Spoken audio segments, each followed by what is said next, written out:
Ula was in the hallway, arms full of wrapped Christmas gifts she had saved for months to buy. Just as she was about to step into the living room, she froze. Through the half-closed door, she heard her sister's voice, sharp and dismissive. "Don't worry about Christmas dinner. Ula's only good for one thing: babysitting all 5 kids. That's her role." Laughter followed. Her hands trembled, the gifts nearly slipping from her grip. They had planned her holiday without even asking her. But this year, Ula whispered to herself, things would not go their way. Ula stood still in the hallway, clutching the gifts to her chest as if they could hold her together. She had heard every word, but she forced her face to stay calm. She quietly walked away before anyone noticed, her steps light, her breath shaky. Inside her chest, her heart thumped painfully, each beat reminding her of the truth she had known for years. To her family, she was not a sister to celebrate with, not someone to sit at the table with laughter and stories. She was simply the one who carried their load, the one who kept the children busy while the others enjoyed themselves.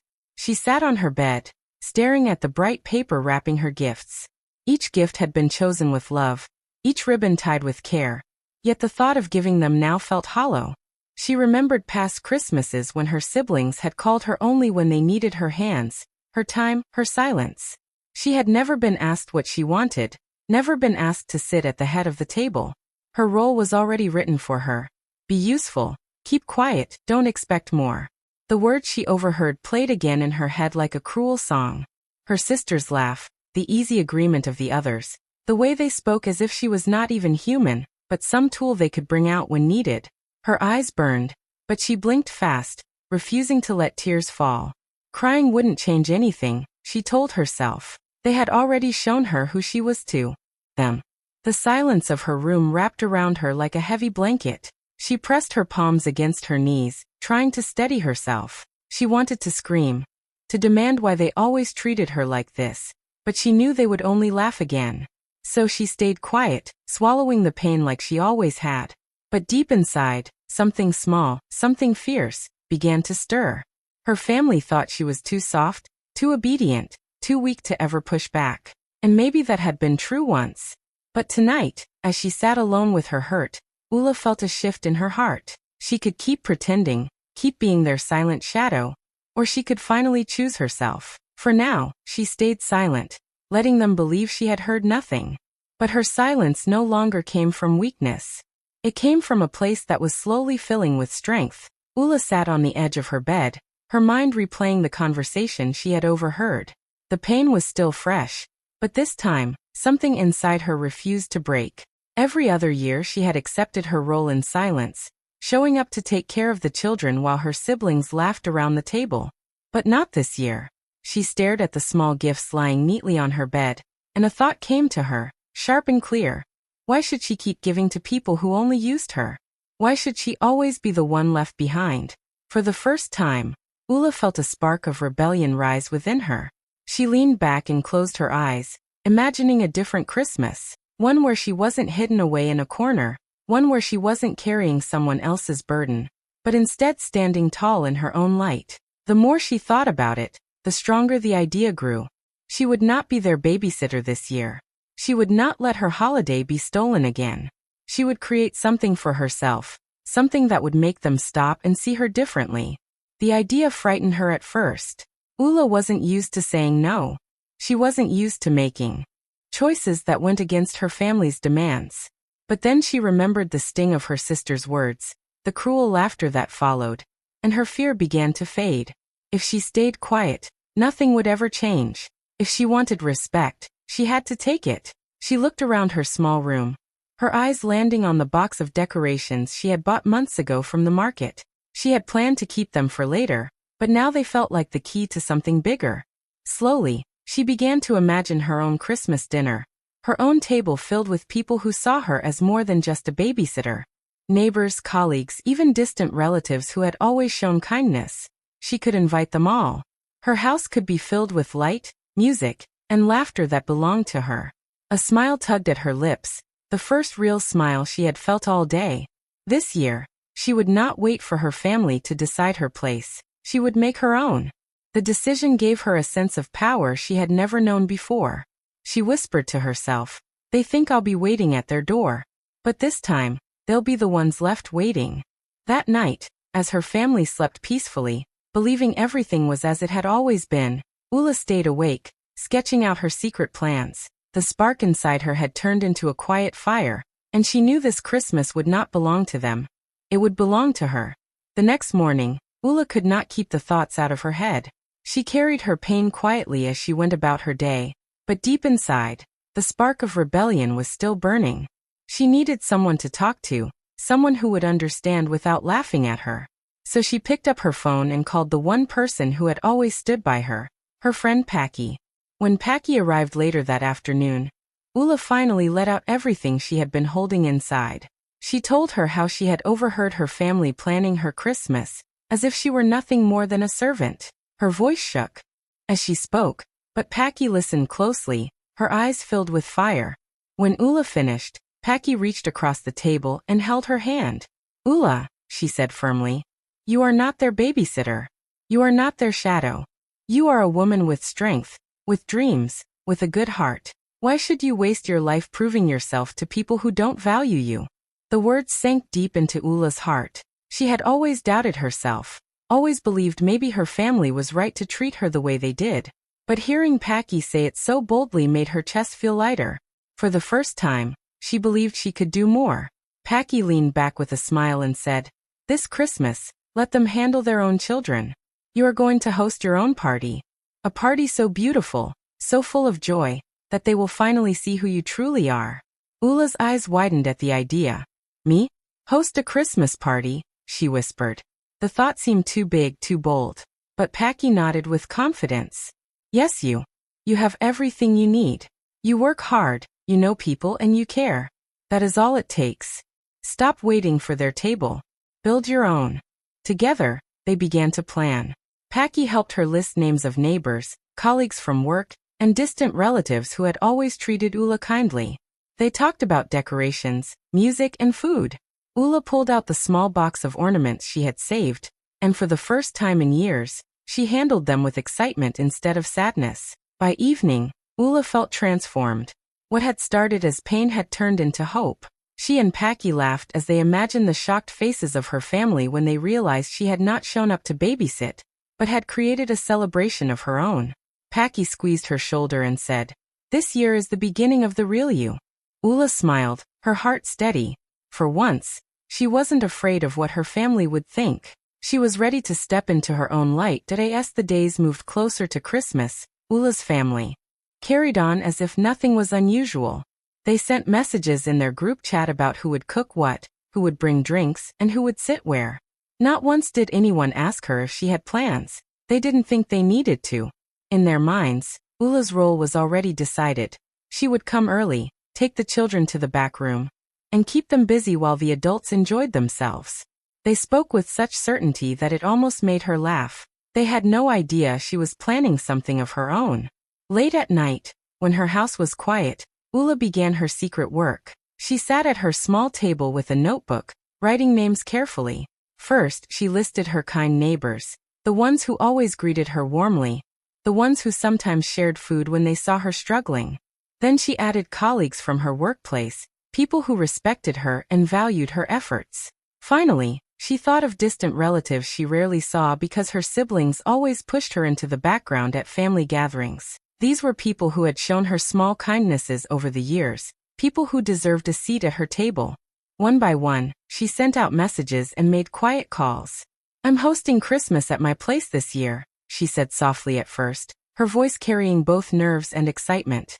To her surprise, almost everyone she invited responded with joy. They were delighted that Ula was finally stepping forward, finally creating something for herself. Some even offered to bring food, drinks, or music. The thought of her small home filled with laughter and life made her heart beat faster. But this time it was not from fear. It was from hope. Every morning, her siblings messaged her about the children. "Remember to come early. The kids are excited to see you." Ula would reply simply, "I'll see what I can do," hiding her smile. They assumed she would follow their plan as always, but in her heart, she knew she had already broken free. She decorated her house in secret. Strings of lights lined her windows, candles sat on her table, and ribbons hung along the walls. She arranged her gifts carefully, not for her siblings, but for the people she had chosen to share her holiday with. With every touch, she felt stronger, more certain that this Christmas would be different. By Christmas Eve, her invitations had spread quietly, and her phone buzzed with warm messages of excitement. She sat on her couch that night, imagining her family waiting for her the next day, expecting the old Ula who always gave without question. But they were in for a surprise. This time, she would not be the quiet shadow in their story. This time, she would be the center of her own. Christmas morning came with a brightness that felt different for Ula.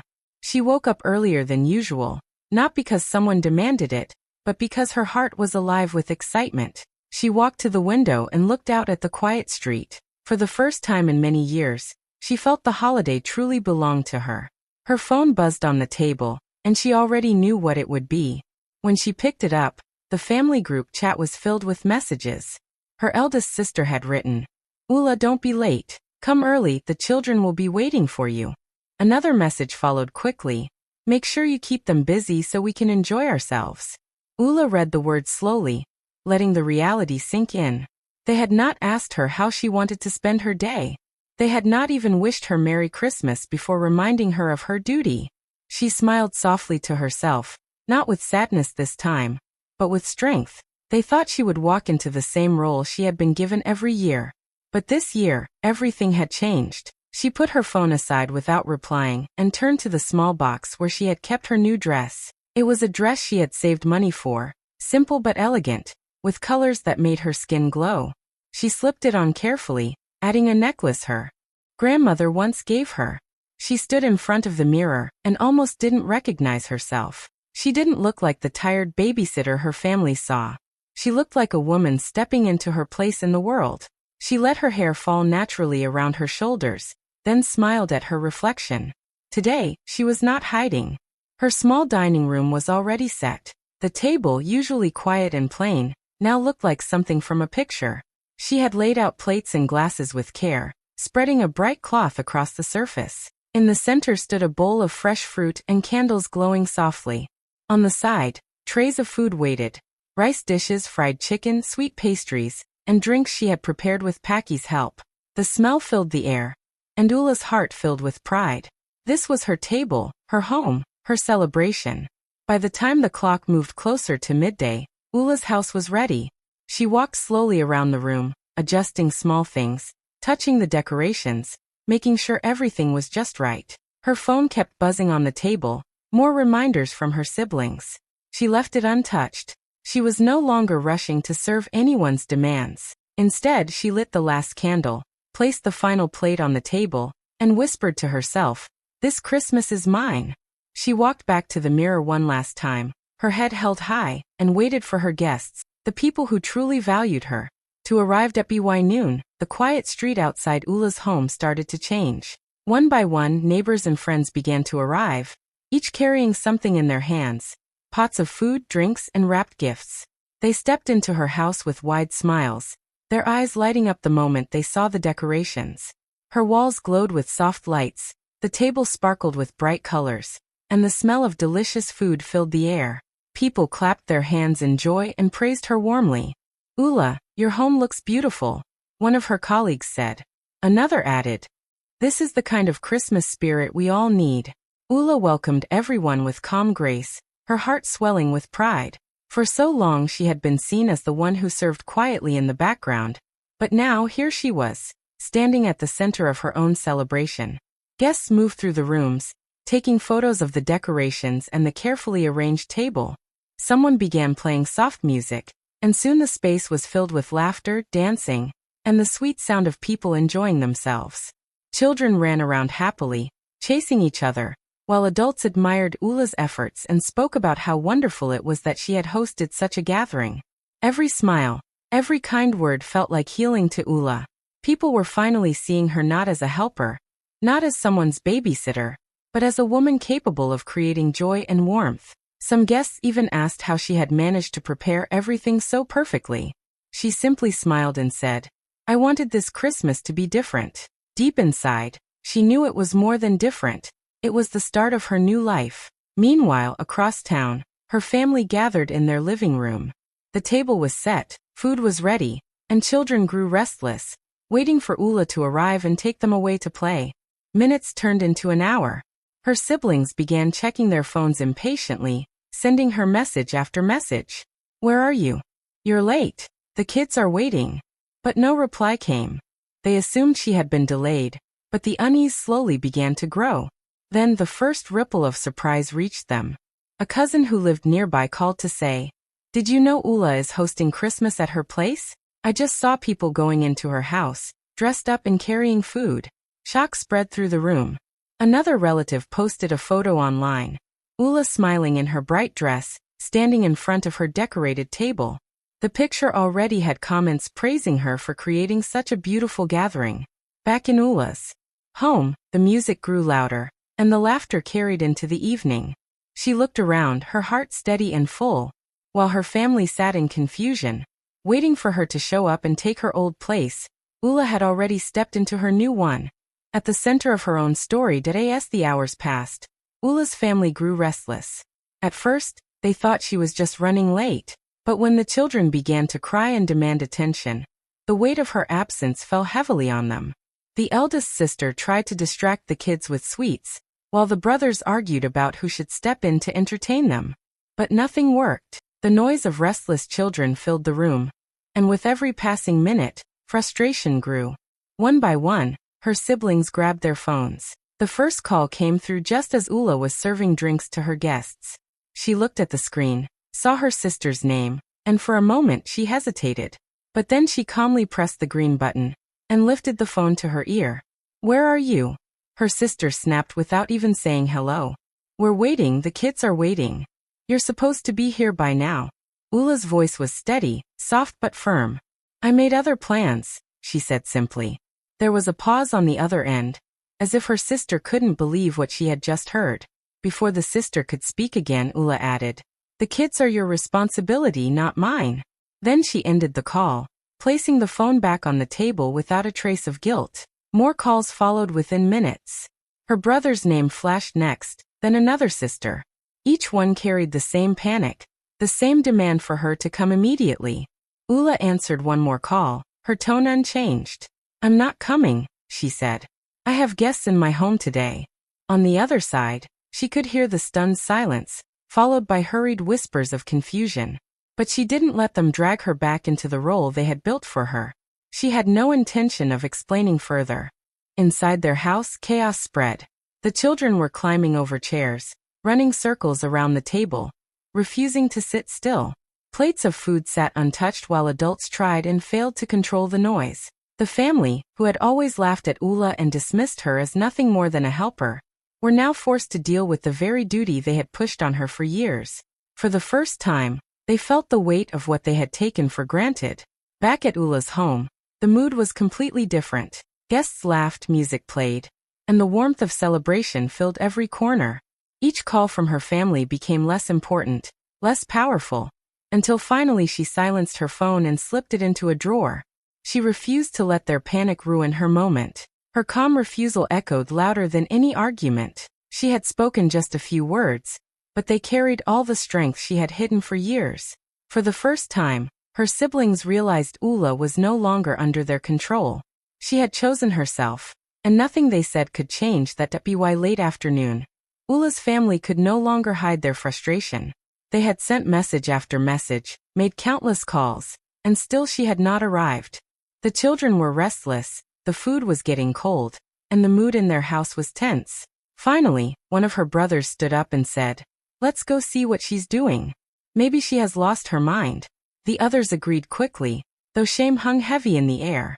None of them wanted to admit it, but they were embarrassed. For years, they had treated Ula like she had no life of her own, and now it seemed she had chosen to prove them wrong in the boldest way possible. Together, they got into their cars and drove across town, expecting to find Ula sulking in her small house, maybe refusing to answer the door. But as they turned onto her street, their eyes widened.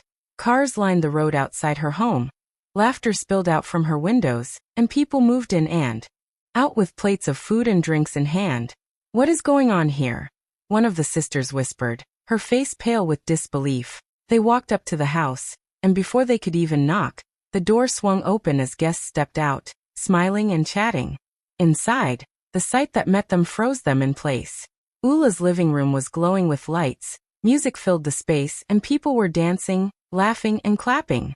Children were playing happily, not crying or restless, but joyful. The long dining table was covered with food, beautifully arranged, and plates were already half empty from guests enjoying the feast. And there, in the center of it all, stood Ula. She wore her finest dress, her hair shining, her smile bright and steady. Guests surrounded her, praising her decorations, complimenting the food, and thanking her for hosting. She moved gracefully from one group to another, welcoming everyone, her presence commanding respect. For the first time, she wasn't the quiet sister in the corner. She was the heart of the celebration. Her siblings stood at the doorway, too stunned to step inside. People noticed them quickly, and whispers began to spread. "Aren't those her family? The ones who never invite her to anything?" A voice said softly, but loud enough for others to hear. The siblings shifted uncomfortably, their pride slipping away as eyes turned toward them. Ula finally looked up and saw them. She did not flinch or look nervous. Instead, she gave a calm smile, as if to say, "Welcome, but this is my world now." The guests clapped as Ula raised a glass, thanking everyone for coming.